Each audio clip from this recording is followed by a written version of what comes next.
నమస్తే, welcome to YoYo TV. So Jubilee Hills ఉప ఎన్నికల్లో 3 పార్టీల పోరైతే హోరాహోరీగా నడుస్తూ ఉంది. సో మరి ఈ నేపథ్యంలోనే బీఆర్ఎస్ పార్టీ నాయకులు చాలా పెద్ద ఎత్తున ప్రచారంకి అయితే దిగుతూ ఉన్నారు. సో మరి మనతో పాటు మాట్లాడడానికి బీఆర్ఎస్ పార్టీ లీడర్ శ్రీనివాస్ గారు మనతో పాటు ఉన్నారు. సో వెంకటగిరికి సంబంధించిన నాయకుడు అతను. సో మరి మాట్లాడదాం అన్న, ఎట్లా సాగుతుంది మరి ప్రచారం జూబ్లీహిల్స్ సంబంధించింది బీఆర్ఎస్ పార్టీది? ప్రచారం అయితే మన బీఆర్ఎస్ పార్టీ కారు గుర్తు అయితే జోరుగా నడుస్తుందని ఇక్కడ మన కారు గుర్తు మంచిగా ప్రజలలో దూసుకోబోతుంది. ఇంకొకటి ఏంటంటే ఫస్ట్ ఆఫ్ ఆల్ వచ్చి ఇక్కడ మనకి కారు గుర్తుకు ఎందుకు ఓటేస్తారు అంటే అభివృద్ధి గురించి కారు గుర్తుకు ఓటేద్దాం అనుకుంటున్నారు ప్రజలందరూ. అది ఇంకోటి ఏమంటే మన షాదీ ముబారక్, కళ్యాణ్ లక్ష్మి ఇవన్నీ చూసుకొని వాళ్ళందరూ చాలా మట్టుకు బీఆర్ఎస్కే మనకి అది చేస్తారు అనమాట. ఈ కాంగ్రెస్కి వేస్తే కాంగ్రెస్ వచ్చిన 2.5 సంవత్సరాల పాలనలో వాళ్ళు ఏం చేసారో ఏంది అన్నీ చూసుకోరు. 2.5 సంవత్సరాల పాలన ఫస్ట్ ఆఫ్ ఆల్ ఇది గ్రూప్ 1 ఎగ్జామ్స్ అని అదొకటి దాన్ని డిస్క్వాలిఫై చేసిర్రు. ఇంకోటి ప్రతి ఒక్క గరీబ్ వాళ్ళు ఇల్లులు కట్టుకునే దానికి ఎక్కడ వెళ్ళినా కూడా హైడ్రా అని పేరు చెప్పి ఇల్లులు మొత్తం గొలగొడుతుర్రు. ఇప్పుడు కొంతమంది గొప్పోళ్ళు ఉంటారు, కొంతమంది బీదోళ్ళు ఉంటారు. గొప్పోళ్ళు అంటే ఇల్లు ఇడిచిపెట్టుకొని జరిగిపోతారు, కథం అయిపోతుంది. బీదోళ్ళు అనేది రెక్కాడితే డొక్కాడన్నట్టు పొద్దునంతా కష్టపడి చేసుకున్న డబ్బులతో పెట్టుకున్న పైసలు వాళ్ళు కూడా పెట్టుకొని ఇల్లు కట్టుకునే రోజులు ఉంటాయి వాళ్ళవి. ఆ రోజుల నుంచి ఏం చేసిరంటే వాళ్ళు ఈ ఇల్లులు గొలగొట్టుకుంటా గరీబోళ్ళ అంతా చేసుకుంటా కూర్చుంటున్నారు. అంతా వేరే వేరే అవుతుంది. అది ఇప్పుడు ఫస్ట్ ఆఫ్ ఆల్ ఒక స్లోగన్ ఏం నడుస్తుందంటే కారు వస్తే ముంగడు దూసుకెళ్తుంది, కాంగ్రెస్ వస్తే మాత్రం మనం ఇల్లు గొలగొట్టుకునే ప్రసక్తి వస్తుంది. అది ఎలాగంటే బిల్డోజర్ పాలన నడుస్తుంది. అది మనకి ఈ బిల్డోజర్ మరి కాంగ్రెస్ పార్టీకి సంబంధించిన మంత్రులు మీ ఎమ్మెల్యే అభ్యర్థిపై కూడా వ్యాఖ్యలు చేస్తున్న వ్యాఖ్యలు ఎట్లా వస్తుంటే ఆర్టిఫిషియల్గా ఎడుస్తూ ఉంది, డ్రామాలు చేస్తూ ఉన్నారు అని చెప్పేసి కూడా మాట్లాడుతున్నారు. ఏంటి మీ బీఆర్ఎస్ పార్టీ స్టాండ్ ఏంటి?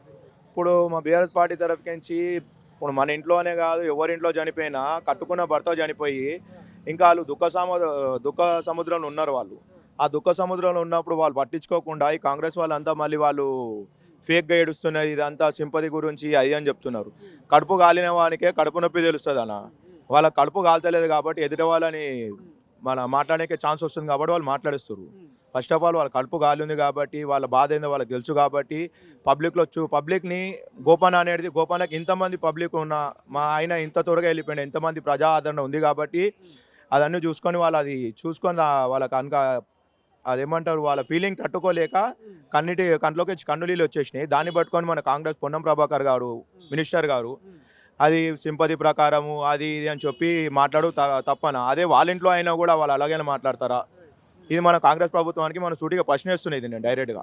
ఇప్పుడు ఎవరి ఇల్లులో అయినా ఉండని, ఏ ఇల్లు అయినా ఉండని, మన ఇంట్లోనే ఉంటుంది, బయట ఇంట్లోనే ఉంటుంది. ప్రతి ఒక్కరి ఇంట్లో చనిపోయిన తర్వాత కట్టుకున్న భార్యకి ప్రతిరోజు ఏడిపి ఉంటుంది. అది ఎందుకంటే మొగుడు అనేది ఫస్ట్ ఆఫ్ ఆల్ ఒక ఇంటికి అండ ఉంటుంది.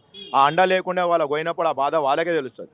ఆ బాధ పబ్లిక్లో ఎట్లా ఉందన్న రెస్పాన్స్ ఎట్లా ఉంది? మరి ఈ పథకాల విషయంలో మరి కరెక్ట్ అమలు అవుతున్నాయా? ఏమైనా పథకాలు అంతున్నాయి? పబ్లిక్ ఏమంటా ఉన్నారు? ఇప్పుడు ఉన్న వాస్తవం చెప్పాలంటే మా కేటీఆర్ గారు చెప్పారండి, బాకీ కార్డు తీసుకొచ్చారు. ఇప్పుడు బాకీ కార్డు ఎలాగంటే 6 గ్యారంటీలు అని చెప్పారు. ఈ 6 గ్యారంటీలో వాళ్ళు ఏదైనా ఒకటైనా సరిగా చేశారా? కళ్యాణ్ లక్ష్మి అన్నారు, అది తులం బంగారం అని చెప్పారు. ఇందిరమ్మ ఇల్లులు అన్నారు, ఇందిరమ్మ ఇల్లు లేవు. ఇవన్నీ వేరే వేరే 6 గ్యారంటీలు. గ్యాస్ సిలిండర్ ఫ్రీ అన్నారు. ఇవన్నీ వేరే అన్నీ కట్టుకొని చేసుకుంటూ వస్తుంటే వాళ్ళు ఏమంతా లేదు. ఇప్పుడు ఏ దాంట్లో వాళ్ళు సక్సెస్ కాలేదు. వాళ్ళు సక్సెస్ కాకుండా మొత్తం బీఆర్ఎస్ పార్టీ మీద తీసేసి కూర్చుందామని చూస్తున్నారు వాళ్ళు. కానీ బీఆర్ఎస్ పార్టీ ఎప్పుడైనా ప్రజలకు అండగా ఉంటుంది. మా కేసీఆర్ గారు కానీ కేటీఆర్ కానీ మొత్తం అందరికీ ముంగటి నుంచి నడిపిస్తారు. వాళ్ళ అభివృద్ధి కార్యక్రమంలో ఎప్పుడైనా ముంగటి నడుస్తారు అన్న. సో ఈ జూబ్లీహిల్స్ ఉప ఎన్నిక అనేది రాష్ట్ర రాజకీయాల మార్పు వస్తుందా? 100% మనకు జూబ్లీహిల్స్ గడ్డ మీద బీఆర్ఎస్ జెండా ఎగరేస్తారన్న. మా దివంగత మాగంటి గోపీనాథ్ గారు అలాగే మా ప్రజల గుండెలో చిరస్థాయిగా నిలిచిపోతారు. అలనాడు అప్పుడు పి జనార్దన్ రెడ్డి గారు ఎలాగైతుండేనో ఇప్పుడు మా గోపీనాథ్ గారు అలాగే ఉంటారు. ఇప్పుడు 10 ఏళ్ళు బీఆర్ఎస్ హయాంలో గోపీనాథ్ గారు ఏం అభివృద్ధి చేయలేదని చెప్పేసి కాంగ్రెస్ పార్టీ నాయకులు చెప్తారు. ఏంటి దీన్ని యాక్సెప్ట్ చేస్తారా? ఇప్పుడు మీరు మీరు మమ్మల్ని అడిగినారు కదా, ఇలా ప్రతి ఇంటికి ఒకసారి అడగండి జూబ్లీహిల్స్ ఎంత అభివృద్ధి చెందిందో ఏందో మీకు తెలుస్తుంది. ఇప్పుడు ప్రస్తుతానికి తీసుకోండి, బస్సు దవాఖానే తెచ్చారు. మన ఎస్వీఆర్ఎల్స్ వెళ్ళామంటే గ్రౌండు, ఎంజీఎన్ గ్రౌండ్ ఒకటి. మళ్ళీ మా దళితుల గురించి ఏంటంటే అంబేద్కర్ది ఒకటి కాలేజ్ ఒకటి అది చేయించారు. అంబేద్కర్ పంచనాలు ఒకటి పట్టించారు. మళ్ళీ వాటర్ది ఒకటి. ఇవన్నీ చాలా ఆయన అభివృద్ధి పనులు చాలా చేస్తారు. ఒకసారి చూడాలంటే రైమన్ నగర్ వెళ్ళాలంటే రైమన్ నగర్కి డ్రైనేజ్ లైన్ ఇవన్నీ ఉంటుండే. అవన్నీ లేకు మన ఎమ్మెల్యే గారు మొత్తం దగ్గర ఉండి చేయించారు అవి. ఒకప్పుడు ఆ రైమన్ నగర్ వెళ్ళాలంటేనే డ్రైనేజ్ వాటరు ఇవన్నీ వెళ్తుండే. ఇప్పుడు కొన్ని కోట్ల హయాంతో పెట్టి ఎమ్మెల్యే గారు అప్పుడు మొత్తం దగ్గరుండి అన్నీ చేయించి రోడ్లు వేయించి డ్రైనేజ్ లైన్ వేయించి వాటర్ లైన్స్ అన్నీ ఇంటింటికి నీటి సరఫరా వచ్చేటట్టు చూపించారు. ఇప్పుడు రైమాన్ నగర్ బోడబండ అనేది ఒక మంచిగా కాలనీ టైప్లో కానీ ఏదైనా ఒక మంచిగా చేసి పెట్టారనమాట ఆయన ఉన్నప్పటి నుంచి అది.